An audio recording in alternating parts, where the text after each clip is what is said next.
আসলাম আজকে, কিন্তু আমার হাজবেন্ড দেবর এই যেমন ননাসরা কাল রাত 12টা 12:30 1টা নাগাদ 2টা নাগাদ এখানে লোক আসছে। আমরা যে যখন সংবাদ পাইছি পাওয়া মাত্রই এখানে আপনারা আসছি। খবরটা কখন পাইছেন সর্বপ্রথম? আমি খবর পাচ্ছি তখন 12টা 21। আচ্ছা, 12টা 21-এ খবর পাইছি। খবর পাওয়া মাত্রই আমার হাজবেন্ড, আমার এই বাগনেরা সবাই এখানে চলে আসছে। ওনার নাম কি? আমার হাজবেন্ডের নাম না যে যে মারা গেছে ওনার মিলন শেখ মোহাম্মদ। বাসা কোথায়? বিক্রমপুর। এখানে ঢাকায় কোন জায়গা থাকে? ঢাকায় থাকে না, ওখান থেকে আইসা এখানে কাজ করে। এখানে কি কাজ করতো উনি? এখানে এই কাজে ওই ম্যান হলের। আচ্ছা আচ্ছা আচ্ছা। এবং সে দীর্ঘদিন 18, 20, 25 বছর যাবৎ সেই কাজে নিয়োজিত। এমনি আপনাদের কাছে কি মনে হয় যে এরকম যে এই কি প্রথম আটকাইছে এরকম ম্যান হলে গিয়া? আর কি কোনো সময় এরকম হয়েছিল? না, আর কোনো সময় হয় না। আপনার কি হয় বললেন? আমার বড় বোনের মেয়ে জামাই। আচ্ছা আচ্ছা। ওনার ছেলে সন্তান কয়জন? 2টা মেয়ে। আচ্ছা আচ্ছা। ছেলে নাই। ওই মেয়ের আসছে এখানে না? বাচ্চাটা শোয়া রাখছি না বাবা, এনে তো ওই যে মাটি সরাইতেছে, বালি সরাইতেছে, আর এই যে পানি আইতেছে, সরাইতেছে আর আইতেছে। আপনার কি হয়? আমার নম্বর যে মানুষ আপনারা কি খবর পাইছেন বাড়িতে থেকে নাকি ঢাকা থেকে? বাড়িতে থেকে খবর পাইছি ও, 12টা বাজে।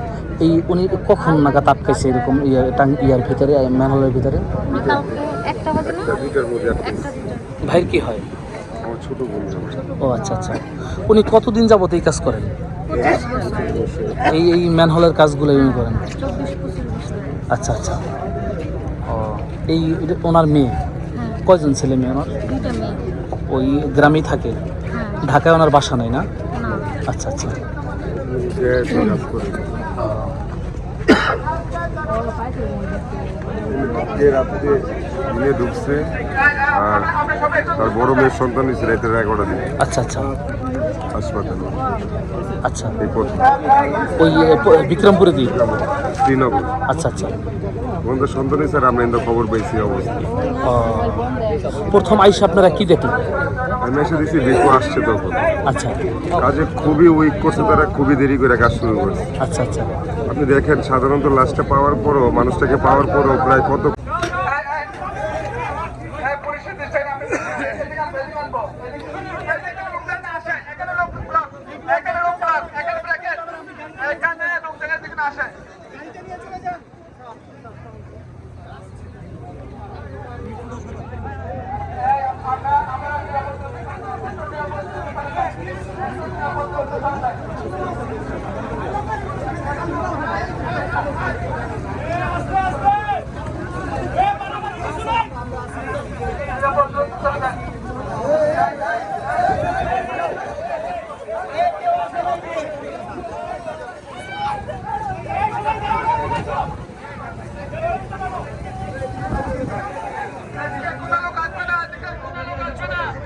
চলেন সামনে যাই,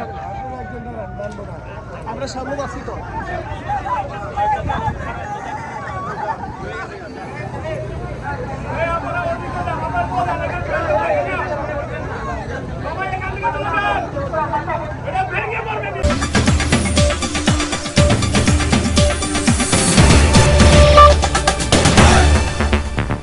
স্যালুট বাংলাদেশ মিডিয়া, আমরা দেশ ও স্বাধীনতার কথা বলি।